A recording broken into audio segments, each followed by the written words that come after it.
मिलने वाला है इस बार।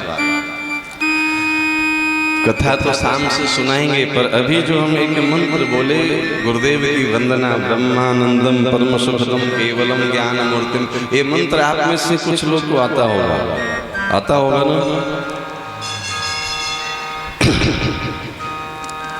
गुरु तत्व से कितने लोग परिचित हैं आप लोग? गुरु जी को तो सभी लोग मानते हैं कि नहीं मानते हैं? किस रूप में जानते हैं, किस रूप में मानते हैं? कोई पूछे कि आपके गुरु जी कैसे हैं, क्या बताएंगे उनको? गुरु कृपा का अनुभव कैसे होगा? उनके स्वरूप के बिना अनुभव नहीं है।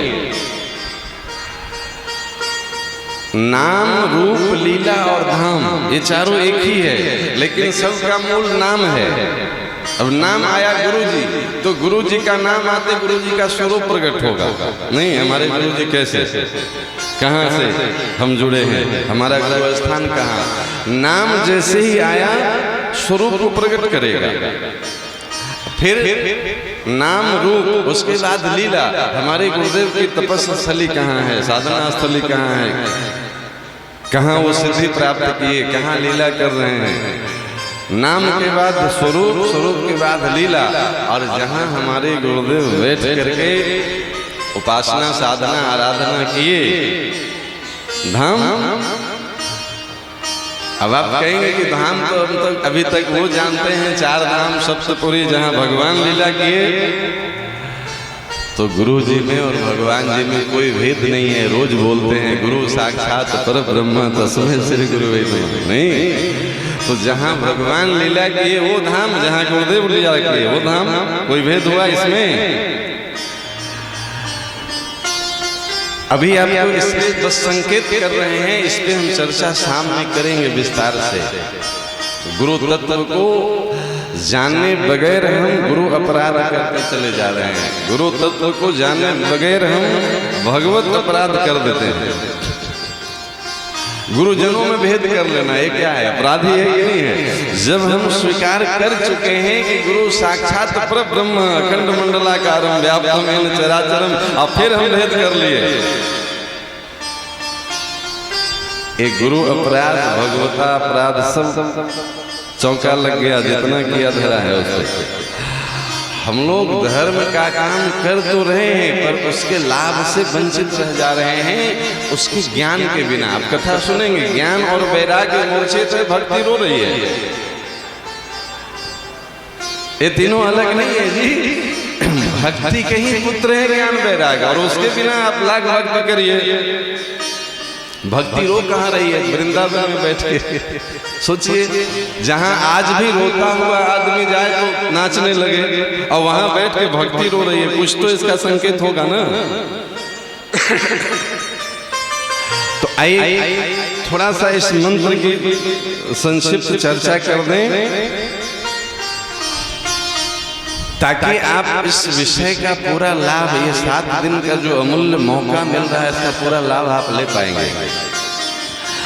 इसमें देखिए गुरुदेव का स्वरूप क्या बताया गया है। ब्रह्मानंदम परम सुखदम। गुरुदेव कैसे हैं? जो ब्रह्म के आनंद को प्रकट करने वाले हैं। हम गुरुदेव से क्या उम्मीद रखते हैं?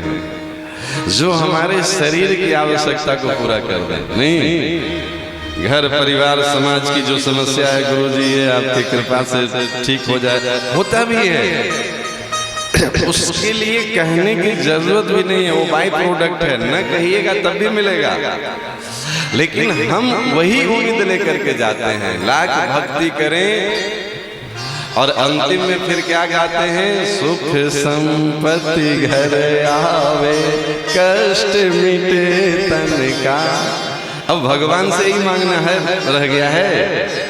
आप सुख संपत्ति को जान नहीं पा रहे, इसलिए मांग रहे हैं। अरे महाराज, जब भगवान मिल गए तो सुख नहीं, वो सुख का समुद्र है। करुणा सिंधु, कृपा सिंधु, दया सिंधु। और समुद्र के पास जाके कहें कि महाराज एक लोटा जल हमको भी मिल जाता तो बड़ी कृपा होती। देख कैसी समझदारी है। भगवान के पास जा करके भी हमारी वृत्ति उसी में उलझा हुआ है। सुख संपत्ति घर वो आएगा, बिना मांगे आएगा, इस पे चर्चा करेंगे। लेकिन हमें मांगना क्या है, हमें लेना क्या है, ये तो समझिए। तो ये श्लोक कह रहा है ब्रह्मानंदम परम सुखदम। हम अगर गुरुदेव से सच्चे रूप से कनेक्ट हो गए तो हमारे जीवन में ब्रह्म का आनंद प्रकट हो जाएगा। और उसका फायदा क्या है, वो सामान्य सुख नहीं देगा, परम सुखदम। ब्रह्मानंदम परम सुखदम केवलम ज्ञान मूर्तिम। गुरुदेव कैसे हैं? ये शरीर की मूर्ति नहीं जी, ज्ञान की मूर्ति। अच्छा, गुरुदेव को आप शरीर मानेंगे तो ये शरीर आज है कल नहीं रहेगा, तो फिर आस्था भटकेगी, फिर कहीं और जाएंगे, फिर वो नहीं रहेंगे तो कहीं और जाएंगे। वृत्ति अगर शरीर में फंस गई तो एक जगह टिकेंगे नहीं, फिर आप भटकते फिरेंगे। आप वृत्ति अगर गुरुदेव के इस स्वरूप में टिका लीजिए, किस स्वरूप में, जो आप रोज बोलते हैं, हम अलग से नहीं बता रहे हैं। गुरुदेव कैसे हैं? तो केवलम ज्ञान मूर्तिम। गुरुदेव केवल ज्ञान का स्वरूप है। गुरुदेव को वेद मूर्ति कहते हैं ना। वेद मतलब क्या होता है? ज्ञान। अब बताइए, हमारे गुरुदेव ज्ञान के स्वरूप हैं। अगर ये हृदय से हम स्वीकार कर लें तो किसी गुरुजन में, किसी साधु संत महात्मा में हमारी वृत्ति गलत जाएगी? भैया ज्ञान जहां से मिल रहा है वो गुरुदेव है। संत सभी गुरुदेव हैं नहीं? बात बन जाएगी कि नहीं बन जाएगी? हम वृत्ति यहाँ रखे हुए हैं कि इस शरीर की सेवा मिले तभी हम मानेंगे कि गुरु जी की सेवा मिलेगी। नहीं बनेगी, कुछ नहीं होगा। गुरु जी की सच्ची सेवा क्या होती है? शरीर की सेवा नहीं, गुरु जी की बात मानना, ये सच्ची सेवा है। गुरु जी जो कह रहे हैं, आप 1000 किलोमीटर दूर बैठ के उसको मानिए, गुरु जी की कृपा मिल गई आपको। गुरु जी जो कह रहे हैं वो नहीं मानिए, आप जीवन भर उनके साथ चलते रहिए, कुछ नहीं मिलने वाला है, नुकसान और हो जाएगा। नुकसान क्या हो जाएगा? आपसे अपराध बनेगा, उनकी अवज्ञा होगी तो अपराध बनेगा ना। शरीर से संबंध नहीं है, ये हम नहीं कह रहे हैं, कथा कह रही है। आप कथा सुनेंगे, थोड़ा सा भागवत जी में प्रवेश कर लीजिए। धरती दुखी है कंस के अत्याचार से, और धरती गाय का रूप लेकर के जाती है देवताओं के पास।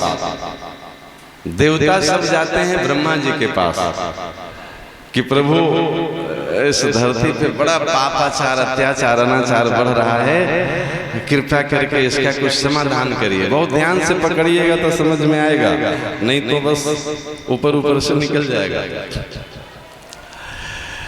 धरती व्याकुल है, वो गई देवताओं के पास।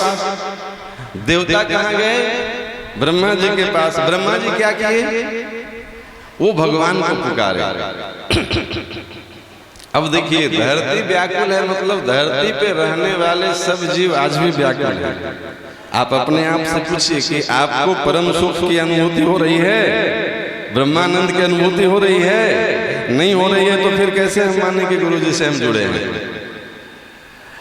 अरे बिजली का कनेक्शन अगर ठीक है तो लाइट जलना चाहिए कि नहीं जलना चाहिए? अब बिजली से कनेक्ट भी है और लाइट भी नहीं जल रहा है, तो कहीं तो या तो लाइट खराब है या बिजली कटी है। नहीं, हमारे गुरुदेव ब्रह्म स्वरूप हैं, ज्ञान स्वरूप हैं, परमानंद को प्रदान करने वाले हैं, सुख स्वरूप हैं, और हम दुखी हैं। हम कूड़ रहे हैं किसी को देख करके, हम अज्ञान में भटक रहे हैं।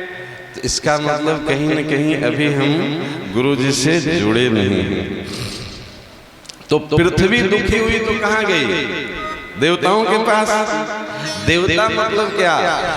जो श्रेष्ठ आचरण करने वाले लोग हैं। इस पृथ्वी के देवता ब्राह्मणों को कहा गया है, बंदो प्रथम महीश्वर चरना।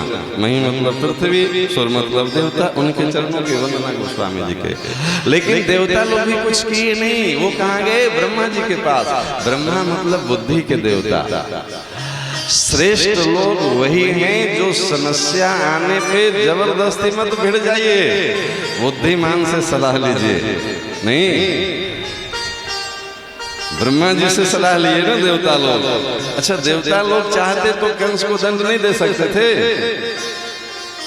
इंद्र की वज्र से क्या कंस नहीं मरता? शिव जी के त्रिशूल से नहीं मरता? अरे महाराज, जो प्रलय के देवता हैं महादेव, वो चाहे तो पूरे सृष्टि में प्रलय ला दे, कंस जैसा आता था क्या था। लेकिन आप मानस जी में भी पढ़िए, जय जय सूर्यनायक गाने में शंकर जी भी हैं, सब देवता हैं, ब्रह्मा जी भी हैं। श्रेष्ठ वही है जो समस्या आने पे बुद्धिमान के शरण में जाए। अब बुद्धिमान कौन है? ब्रह्मा जी। कैसे माने कि आप बुद्धिमान हैं? बुद्धिमान वो है जो शरण में आए हुए को भगवान से जोड़ दे। ब्रह्मा जी किसको पुकारे? अच्छा, ब्रह्मा जी जो पूरे सृष्टि किए हैं, क्या उनके कंट्रोल में नहीं है सृष्टि? ब्रह्मा जी भी चाहते तो दंड दे सकते थे। ब्रह्मा मतलब बुद्धिमान। अब बुद्धिमान वही है जो शरण में आया उसको भगवान से जोड़ दे। यही कथा सुनाएंगे आपको 7 दिनों तक। समाधान यहीं से होगा ना। भगवान आएंगे तब जीवों का कल्याण होगा। भगवान राक्षस को मारने के लिए नहीं आते हैं जी, उनकी तो सृष्टि का प्रलय करने के लिए भैकुटी विलास सृष्टि लय हुई। यहाँ भगवान को पुकारना मतलब कंस को मारना नहीं। यहाँ भगवान को पुकारना मतलब संतों को तारना, गोपियों का तारना, भक्तों को सुख प्रदान के लिए। ये है परम सुख की अनुभूति किसको हुई? जब बंसी बजी कन्हैया की तो देह सुधि भूल गए, परिवार सुधि भूल गए। गोपियों को यह भी पता नहीं है कि एक कान में झुमका पहने थे, दूसरा में नहीं पहने थे। नहीं, यह भी पता नहीं है कि बच्चे को दूध पिलाए कि नहीं पिलाए। सब छोड़ करके सब तज हरि भज। जब भगवान से कनेक्शन जुड़ गया, बार बार कहना नहीं पड़ता है। भगवान से कनेक्शन नहीं जुड़ा तो क्या होता है? एक लाइन में देखिए, एक उदाहरण बताते हैं। अभी कलश यात्रा के लिए आप बैठे हैं, सबको तिलक लगा रहे हैं, कलावा बांध रहे हैं, अच्छी बात है, करना चाहिए। लेकिन ये कितना बार कर चुके हैं आप? हर जगह में करते हैं ना। इसका प्रभाव नहीं पड़ रहा है समाज पे। पता है क्यों?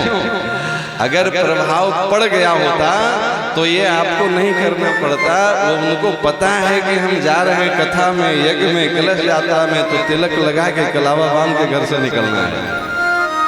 अरे घर से कथा में छोड़िए, बिना तिलक लगाए हुए सूना मस्तक रहना जो है सो शरीर अपवित्र होता है। आप जबरदस्ती तिलक लगा रहे हैं, नहीं लगेगा, 2 घंटा बाद फिर वो धो लेंगे जाकर के, समझे कि नहीं? क्योंकि मन से अभी वो स्वीकार नहीं किए हैं कि हमारा ये धर्म है, हमारा ये कर्तव्य है। नहीं तो हमेशा कलावा होना चाहिए आपके हाथ पे, हमेशा तिलक होना चाहिए। कहीं जाएं और हमको इस लायक बनाया जाए कि हम कलश ले सकें, तो समझिए आप लोग पहली बार आए हैं कलश यात्रा में। दंड है ये, जबरदस्ती देना। स्वीकृत अभी स्वीकार नहीं हुआ है कि हमारा जीवन ऐसा होना चाहिए। कोशिश करेंगे कि ये 7 दिनों में कुछ ऐसी चर्चा हो कि दोबारा आपको ये परेशानी न करना पड़े। नहीं, अच्छा, आप ससुराल जाएं तो आपके साथ एक नौकर जाएगा कि भैया सास को प्रणाम करना, ससुर जी को प्रणाम करना, जो बड़े लोग आए प्रणाम करना। एक असिस्टेंट जाएगा। ये धर्म आपको जानना चाहिए कि नहीं जानना चाहिए? आप यज्ञ में आ रहे हैं, सिनेमा हॉल में आए हैं, तो आपको पता होना चाहिए कि यज्ञ का अनुशासन क्या है, स्वरूप कैसा है, ये स्वीकार होना चाहिए कि नहीं होना चाहिए? ये उसको एक बार क्षम है जो पहला बार कोई बच्चा आया है, नहीं सीखा है। महाराज, हम हर जगह में जाते हैं फोटो खिंचवाने के लिए, सेल्फी लेने के लिए, काहे को जाते हैं?